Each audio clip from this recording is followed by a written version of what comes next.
My first teaching job was East Oakland High School. They put me in the battlefield. I didn't even know what I was doing.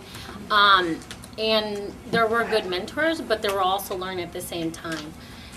When you said standardized testing closed like good schools, like genuine like education, that's one example. It was a good school. They had students at their last resort. It's not continuation, but they were that close. And they were at a 4th and 5th grade level. And the teachers and volunteers were there every day, late hours, teaching these kids to raise them to a high school level. And they closed the school down within 3 years. They did that within 3 years. They're raising 4th, 5th grade level to high school level competency, and then they closed. You need 3 years to get an institution or a school established. And they use standardized testing. Now, to address your thing, in the enrollment fair, there was this map. And on this map, now they changed a bit, but there was a shading of low test scores. So that when the parents were there, they can choose which schools to go. Apparently, the low scores were in what? African American, Latino people of color, community, especially African American, Bayview, Hunters Point, okay? And we're like, why do they do this? You know, because there's a purpose there. And that stems from standardized testing, helps identify racism. But people, you know, certain people are not key to them. Like, oh, okay, low testing, parents want high testing. They go to affluent schools. We don't want to go there. So they go to these other schools. So let's close these schools down. And it's usually in African American or people of color neighborhoods. Now, I just want to say about my daily schedule. And I know there are elementary teachers here. And man, I should have read the fine print before I signed my contract. But you know, even a substitute doesn't even want to like sub for elementary because they would rather do middle school and high school. And he told me, you know, very bluntly, because it's easier. I'm like, okay, that's good. Bye. I'm not going to get you again. So let me just break down my daily schedule. I'm contracted from 7:50 to 3 o'clock, so for 7 hours. And then sometimes we stay until 3 or 4. So instruction time, so that's 6 hours, 7 hours, and then instruction time, I have 5 hours and 20 minutes. That's including lunch and some breaks. Now, from 7:50 to 8:30, I have ELD, English Language Development. It's a mandatory 30 minutes you have to teach your ELLs. Now, from 8:30 until 1:50, 4 hours and 50 minutes, I have to teach language arts, vocabulary development, reading, spelling, grammar, and then there's different programs, the reading workshop, writing, math, social studies, civics, because I believe in what Jesse says, we need to learn about civics and our duty as constituents, science, health, PE, library, music, chorus, and I can go on, within 4 hours and 50 minutes. Now, we have 176 days within a school year, which doesn't include the increased PDs because of this Common Core implementation, sick and personal days, and data release. In our school, we have data release, which we analyze these scores. And I'm going to go in detail which scores I'm talking about. Now, you know, I'm not saying that we shouldn't have assessments at all, because they can't go throughout the year without assessing what they're doing, their performance. So I have my own, and as a teacher, like visual aids. So Go for it. I just want you guys to see the overall picture. And some of my students are here, so I'm really proud of them. So one of the things I love is the Pontius Canal reading assessments. Okay, and this assessment analyzes and assess or examines their reading levels. So they have to answer reading comprehension questions. Now, I want to say that these assessments are to improve my instruction and also have a purpose, which is aligned with the Common Core, which higher thinking, critical thinking skills. Now, this test alone, I broke it down because I agree with Jesse, they need data. Everybody likes numbers. This is administered 3 times a year, okay? One time, 5 days, non-interrupted, meaning 7 hours, no one's bothering me, 7 hours times 5 days, it takes about 35 hours, meaning 1 hour and 17 minutes per student. That's how much I take to assess one assessment per student. So that means it takes about 15 days. Now, with this one right here, I have writing exams, which is 3 genres: narrative, response to literature, and summary, okay? So I use this purpose to help them with their editing and where they're at in their writing. Now, I do my spelling and vocabulary quizzes as well. This, I use it purposely because I group them based on their level.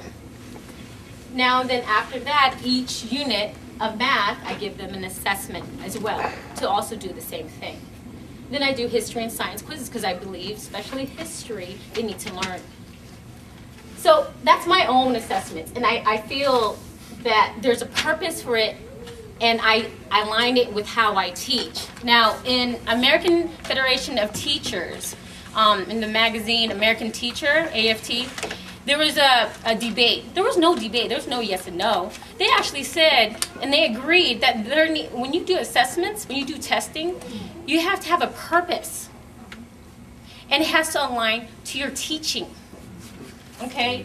And now, I'm going to kind of switch to the districts. And we've been meeting up with some of the union members, and I, especially EDU, have been meeting up with the district heads. I don't think they know what they're doing, honestly. And that's not a surprise. This is called CLA, or CLA, which is very ironic, CLA, you know. Vision that. It is administered 3 times a year. A math, language arts, 22 to 30 questions, and then there's a math open response, which is written, that's what they're trying to push. Instead of multiple choice, it's written. Now, it takes about 2 to 3 hours per test, okay, per test, only 1 test. And that means it's about 4 to 6 hours, 3 to 3.5 a day. So these right here is not really necessarily aligned to Common Core. If they want higher order thinking, critical thinking, this is not aligned. And then I even gave an example that some of my kids, let's say if I am one of those teachers who push about the comma. And why I say that is because they quiz them on comma usage, okay, compound sentences. Some of my kids want to get, and I have letters that I ask them to write down, but some of them are like, let's get this over with so I can move on. So let's say they have 2 questions on common sentences, right? Real quickly, okay, A looks good. So does that mean they're not competent in common sentences? No, they just want to get it done. And then, behold, the state test. And this right here, our whole, this whole merit pay, also like the school's funding, our confidence in even our teaching is based on this little score. And for 4th grade, we have a writing exam. Okay, and we don't know. It's like roulette, you shoot, you don't know what you're gonna get. Either narrative, response to literature, summary, whatever you get, you get. So I have to teach that. And then they get tested. It takes about 5 hours and 20 minutes. Now the CST exams, language arts, it took about 2 days, 10 hours and 40 minutes. Math, it took about 2 days, 10 hours and 40 minutes. Now, I was talking to one of my colleagues who's here, my friend. She took one of my 5 students because they work better in a small group. Now, as much as you want, Julia, slow down, read all your questions, and make sure you pick the right answer. And we did test-taking strategies like 2 weeks before, right? But no, one of the, my colleague, Nally, she told me some of the students rushed through it and actually did a picture on the Scantron, which, I give credit. But it doesn't help me assess them. And it also will show. And that's 5 out of 30 students. I have 30. I started with 35. That's 17%. Yeah. And that's not even including the students I had. I felt like I was like a dictator you know, with a ruler. I felt like Michelle Reed, you know, walking around, making sure. And I said, read it. And, you know, I felt really bad for them. But this is sometimes what we are forced to do. Now, there is a movement, you know. Look at this. Jesse, you like this. Look. You. Oh, what? I need your autograph on this one. But there is a movement in Massachusetts, New York, Montgomery, and in Texas that we're fighting against. And I'm really happy EDU did this. I really am, because it's long awaited. You know, I'm part of the E-Board, Executive Board of the union, and I always question, like, why aren't we doing this in our union? Somehow or another, EDU is leading this. And somehow or another, the union, the leadership, and the people are going to follow. But we shouldn't be at the end of it. It should be now. And the reality is this. I ask my students, because I value their opinions. And, you know, people underestimate fourth graders. But they're very analytical. Oh, yes. You know, they actually are they're honest with everything. And at this moment, and because the world, they're really grasping the world and what the world is doing for them and what they are doing for the world. And they're truthful. And sometimes they have better critical thinking skills than some adults I know. Okay? And one of the things I realize is that, and I asked them, and I'm going to read one of them. The question I pose is, write a statement. What do you feel? What's your emotion? And why? Another one I asked, you know, does standardized testing better your education? And, you know, just give me your thoughts and be honest. Now, you know, I read all of them. It builds anxiety and stress. You know, they don't slow down, they said, and they don't read the question even though you taught me. And they said they randomly guess.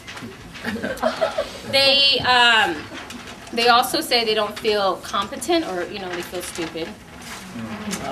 So, one thing, this is one of my students. I like the testing because it's calm and quiet. However, it makes me angry and scared at the same time. Another thing, these exams make me scared and nervous because I think I'm going to get a bad grade.